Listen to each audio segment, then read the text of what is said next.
ನಮಸ್ತೆ ಸರ್ ನಮಸ್ತೆ ಸರ್. ಏಕಲವ್ಯ ಮಗ, ಎರಡನೇ ಮಗ. ಅಪ್ಪ ಇಡೀ ಕರ್ನಾಟಕನೇ ಹೆಸರು ಮಾಡೈತೆ ಇವತ್ತು ಮಗ ನಿಂತವನೆ. ದೊಡ್ಡ ಮಟ್ಟಕ್ಕೆ ಮಾಡ್ಬೇಕಿತ್ತು. ಇಡೀ ರಾಮನಗರ ಜಿಲ್ಲೆಗೆ ಒಂದು ಹೆಸರು ಕೊಡೋಣ ಅಂತ ಇವತ್ತು ಒಳ್ಳೆ ಉನ್ನತ ಮಟ್ಟದಲ್ಲಿ ಕರನು ಬೀಳ್ತಾ ಇದೆ. ನೆಕ್ಸ್ಟ್ ಫೆಬ್ರವರಿಗೆ ಒಳ್ಳೆ ಕರ ಬೀಳ್ತದೆ. ಆಲ್ರೆಡಿ ಬಿದ್ದಿದೆ, ಬಿದ್ದಿ ಒಂದು ಕಂದ ಹಾಕಿದೆ. ಕಂದ ಹಾಕಿ ಅದು ದೊಡ್ಡ ಮಟ್ಟಕ್ಕೆ ಕರ ಬಿದ್ದಿದೆ. ಮುಂದೆ ನೋಡೋಣ. ಎಷ್ಟು ವಯಸ್ಸು ಎಷ್ಟೆಲ್ಲೂ ಸರ್ ಇವತ್ತು 2.5 ವರ್ಷ ಇದಕ್ಕೆ. 2.5 ವರ್ಷ. ಇವಾಗ 4 ಕಲ್ಲು ನಿಂತಿದೆ ನೋಡಿ. ಇವಾಗ 4 ಕಲ್ಲಿಗೆ ಸರ್ ಇದು ಬಂದು ನಾಟಿ ದನ ಅಂತ ಫಸ್ಟು ಹೊರದೂರು ಸಂತೋಷ್ ಅವರಿಂದ ಹಳ್ಳಿಕಾರು ಅಂತ ಎಲ್ಲರೂ ಪರಿಚಯ ಆಗಿದ್ದು. ಹಳ್ಳಿಕಾರ ಅಂತ ಇತ್ತು, ಬಟ್ ಅವರು ಬಂದಾದ್ಮೇಲೆ ಎಲ್ಲರಿಗೂ ಪರಿಚಯ ಆಗಿದ್ದು.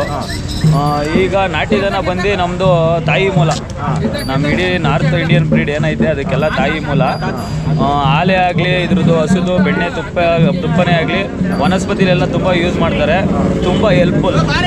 ಇದು ಬಂದು ಬೀಜಕ್ಕೆ ಅಂತಾನೆ ಇರೋದು. ಬೀಜಕ್ಕೆ ಆಗದೆ ಇರೋದು ಎತ್ ಮಾಡ್ಬೋದು ಒಂದೊಂದ್ಸತೆ. ಅದು ಬೀಜ ಒಡಿಸಿ ದೊಡ್ಡ ಎತ್ತು ಮಾಡ್ತೀವಿ. ಅದು ಎತ್ತಿಗೆ ಈ ಕಬ್ಬು ಇದೆಲ್ಲ ಹೊಡಿತಾರಲ್ವಾ, ಎತ್ತು ಶೋಕಿಗೆ ಎತ್ತು. ಈಗ 5 ಲಕ್ಷ ಚಿಲ್ಲರೆ ಅದು ಬಂದು ಎತ್ತು. ಫುಡ್ ಮೇಂಟೆನೆನ್ಸ್ ಎಲ್ಲ ತುಂಬಾ ಐತೆ. ಒಂದು ದಿನಕ್ಕೆ ಎಷ್ಟು ಖರ್ಚಾಗುತ್ತೆ ಅಂದಾಜು? ಮ್ಯಾಕ್ಸಿಮಮ್ ಅಂದ್ರೆ ಒಂದು 500 ರೂಪಾಯಿ ಖರ್ಚು. ಏನು ಪ್ಯಾಷನ್ ಏನು ಸಾಕು? ಫ್ಯಾಷನ್ ಅನ್ನೋದಕ್ಕಿಂತ ಹಳ್ಳಿ ಕಾರ್ ಉಳಿಸ್ಬೇಕು. ನಮ್ಮ